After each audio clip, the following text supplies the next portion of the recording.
और हम समझते हैं कि लीडर वो लोग होते हैं कि जो सियासत में हैं, हुक्मरान हैं, या जो अदारों के सरबराह है, हम उनको समझते हैं लीडर। लेकिन लीडरशिप एक ऐसी चीज़ है कि हर आदमी को इसकी ज़रूरत है। ख़ानदान के अंदर, मुआशरे के अंदर, मस्जिद के अंदर, कुछ स्कूल की ज़िंदगी है, घर की ज़िंदगी है, कि हर जगह पे कि लीडर होना हर आदमी की ज़रूरत है। क्यों? लीडर एक सलाहियतों का नाम है, एक पूरा एक प्रोसेस है कि लीडरशिप की सलाहियतें क्या है, इसके अंदर इस्तेदाद क्या है, एबिलिटी क्या है, और इसके अंदर इसकी रिक्वायरमेंट क्या है। कोई अब अगर ख़ाबंद लीडर है, इसी तरह माँ भी लीडर है।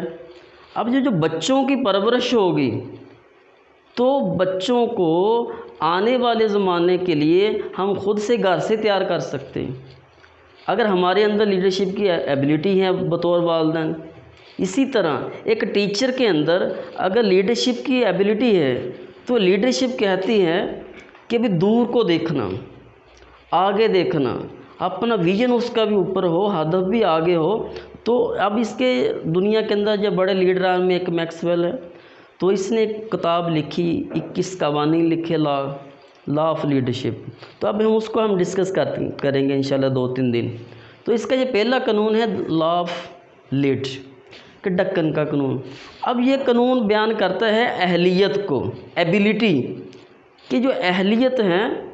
अगर अब कहता है कि ऐसे बोतल होती है, अगर बोतल का ढक्कन नीचे है, तो इससे मुराद ये है कि इस आदमी की जो अमकानी कुव्वत है वो इंतहाई कम है।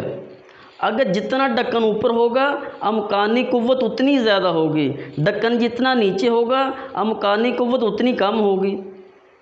तो इससे मुराद ये है कि ढक्कन ने एक आदमी की अहलियत को बंद कर दिया। अब ये देखें आप इसमें कि जो ढक्कन, अब एक आदमी ऊपर खड़ा है, अब इससे मुराद है कि ये अहलियत है इसके अंदर, एबिलिटी इसके अंदर है, ढक्कन ऊपर है। अब ये इससे खड़ा भी नहीं हो पा रहा कि बोतल का ढक्कन नीचे है। तो जितना ढक्कन नीचे होगा, अमकानी कुव्वत उतनी कम होगी। इसके फ़ैसलों के अंदर, इसकी ज़िंदगी के अंदर ढक्कन जितना ऊपर होगा और उतनी अमकानी कुव्वत इसके अंदर ज़्यादा होगी। अब इसकी थोड़ी मैं आपको मिसाल देता हूँ। अब अगर थोड़ा सा आप ये हमारी बरसगीर का थोड़ा देख लें कि जब बाबर की हुकूमत थी तो मुसलमानों की अब हालत क्या थी, हुकूमत कितनी मजबूत थी। जब आखिरी बादशाह तक बात पहुंची, अब उसकी जो एबिलिटी थी, अहलियत थी, अब उसने ढक्कन के कानून ने उस पर मोहर बंद कर दिया।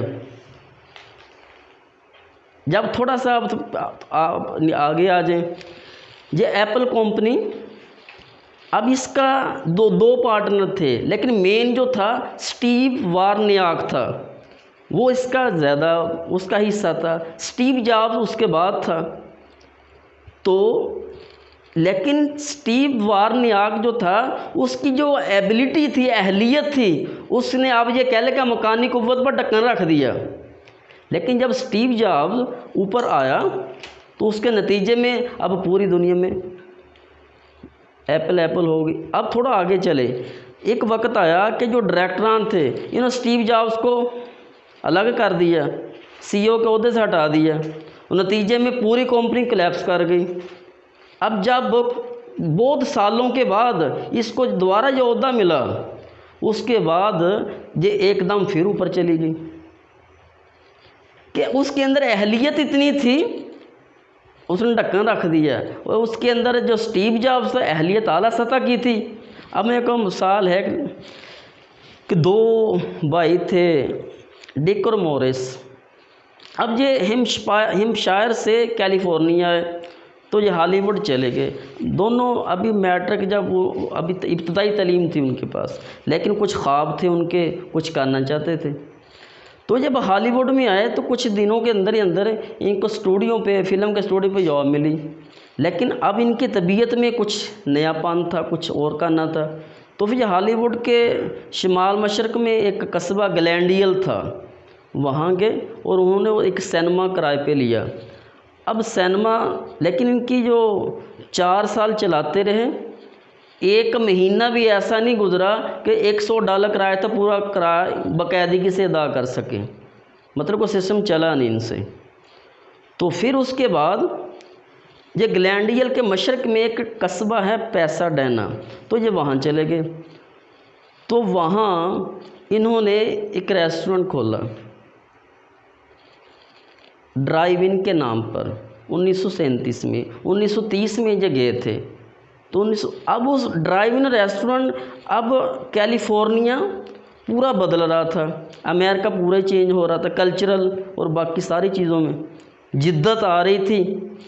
तो ड्राइव इन रेस्टोरेंट का मफहूम ये था 1930 के अवाइल में ये बड़ा तरक्की याफ्ता हो रहा था कि भी गाड़ियाँ पार्किंग में आती होटल के, अब सवारियाँ बैठी हैं कार में, तो वेटर आता ऑर्डर लेता वो वहीं सर्व कर दिया जाता कार के अंदर ही। तो अब ये रेस्टोरेंट ड्राइव इन इससे मुराद ये थी। अब इनका जो रेस्टोरेंट चल पड़ा, उसके नतीजे में मतलब इनकी महान जो सालाना आमदन थी वो $2 लाख तक चली गई। तो 50-50 हज़ार डॉलर दोनों भाइयों को मुनाफा होने लगा। अब 1947 तक ये इस प्रोसेस में चलते रहे। अब 1947 में अब इन्होंने देखा कि फ़ज़ा तो बहुत बदल गई, अब अमेरिकन लोग तरक्की की तरफ भागते जा रहे हैं। तो अब इस पर इन्होंने सोचा कि अब कुछ और जिद्दत लाई।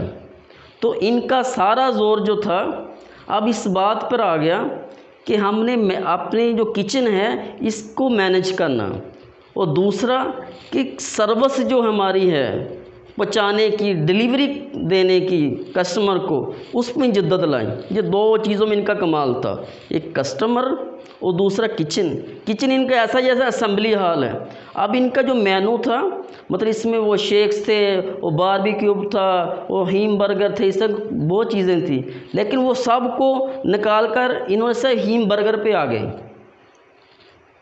एक तो इन्होंने मेनू की तवालत ख़त्म कर दी, और दूसरा ये दो चीज़ों पे फोकस किया कि ज़्यादा से ज़्यादा विदिन 30 सेकंड के कस्टमर को डिलीवरी देनी। और जैसे एक कारखाने में असेंबली लाइन होती है, एक प्रोसेस होता है चीज़ों के बनने का, मैथडली चलता है, तो ऐसे ही इनका एक पूरा एक निज़ाम था कि जल्दी से जल्दी कस्टमर को डिलीवरी करनी और आसान तरीके से। तो ये निज़ाम इनका बड़ा कामयाब हुआ। अब दूर दूर से पूरे अमेरिका से लोग इनको खत लिखते थे, बल्कि यहाँ तक एक वक्त में 300 डाक आती थी, 300 लेटर एक दिन के अंदर। वो पूछा जाता था कि भी हमारी रहनुमाई करें, हमें भी गाइडलाइन दे कि अब कैसे इस निज़ाम कैसे कर रहे। लेकिन जहाँ फिर बात आ गई कि दक्कन के कानून ने इनकी अहलियत पर ढक्कन रख दिया।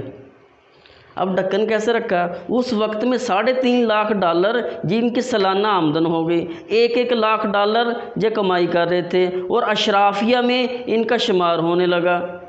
अब इनके पास पैसे इतने थे कि खर्च करने के लिए जगह ढूंढते थे। लेकिन ये ढक्कन का कानून ये कहता है कि इसकी पीक पर, कि जब एक बंदा पीक पे जाता है उस पर इन्होंने एबिलिटी पर ढक्कन रख दिया। मिसाल के तौर पर अब लोग इनके पास आ रहे कि हमें आप अपनी को ब्रांच दें। तो इनका एक भाई था, तो एक आदमी नील फॉक्स आया कि भी मैं आपके अपने शहर के अंदर रेस्टोरेंट बनाता हूँ और इसका नाम आपके रेस्टोरेंट पे रखता हूँ। तो उनमें से एक भाई कहने लगा कि हमारे नाम को कौन जानता होगा इधर, कि ढक्कन का कानून, अहलियत, एबिलिटी। अब ये सिलसिला चला, लेकिन जहाँ एक जो ब्रेक आया 1952 में, इनको एक पार्टनर मिला, उसका नाम था रे क्रॉक। अब वो आदमी वो था कि जिसकी जो बोतल का ढक्कन ऊपर था, उसकी एबिलिटी, उसकी पॉसिबिलिटी, तो जो थिंकर था वो एबिलिटी आला सतह की थी। तो अब उसने एक दिन में ही, कि जो लीडर होते हैं वो एक लम्हे में, आप अगर लीडर है ना, एक लम्हे में फ़ैसला कर लेते हैं। जो प्रॉपर्टी डेवलपर होता है कि आया कि ये जगह कैसी है, एक लम्हे में पता जाता है कि भी आया कि इसमें मुझे बचत होगी नहीं होगी। मेरे वालिद का स्क्रैप का कारोबार था, वो एक लम्हे में, अब फैक्ट्री विज़िट करते थे तो एक लम्हे में बता देते थे, और एक लम्हे रेट लगा दिया, अगर 2 लाख, 2.5 लाख, 3 लाख ऐसे कचरा पड़ा होता था। ये उसको वजदान कहते हैं। तो वजदान उनका बताता है। तो रे क्राक की एबिलियत थी, वो लीडर था। तो आते ही उसने देखा कि ये निज़ाम तो पूरी दुनिया में चलने वाला है, तो इनके साथ उन्होंने पार्टनरशिप की और एक जो उनकी ब्रांच थी उसके हकूक़ हासिल किए और उस पर उसने मेहनत शुरू कर दी, सरमाया लगाया, कर्ज़ पकड़ा, 8 साल दिन रात एक किए, अपनी क्लब की कंट्रीशिप बंद की, अपने जो निज़ाम थे, जो अपनी मसरूफियत थी, जो अपने आसाइश थी, सबको ख़त्म किया, उस पे फोकस किया। 1955 से 1959 तक सिर्फ 4 साल में 100 ब्रांचेस बना दी। किसकी? मैकडोनल्ड की, रे क्राक ने। अब ये जो दोनों भाई जिन्होंने शुरू करने वाले थे, अब ये बैठे हुए थे 15 साल से। वो जो लीडर आया, 4 साल में 100 ब्रांचें बन गई। अगले 4 साल में 1963 तक अब मैकडोनल्ड की 500 ब्रांचें बन चुकी थी और आज दुनिया में 32,000 से ज़्यादा ब्रांचें। कुछ ये दक्कन का कानून ने जहाँ जो दोनों भाई थे अब उन पर बांध दिया। और रे क्राक की एबिलिटी आला सतह की थी, अब इसने बता दिया इसके पास अहलियत थी। तो अब ये कहता है कि कोई इंसान की जो मौसर होने की अलामत ये है कि वो कितना बड़ा लीडर है। अब इसके जो दक्कन की असर पजीरी बताती है कि आया कि इसका असर कितना है, कि लोग इससे मुतासिर कितना होते हैं और इसको फॉलो कितना करते हैं। फॉलोअर से पता चलता है लीडर की अहलियत का।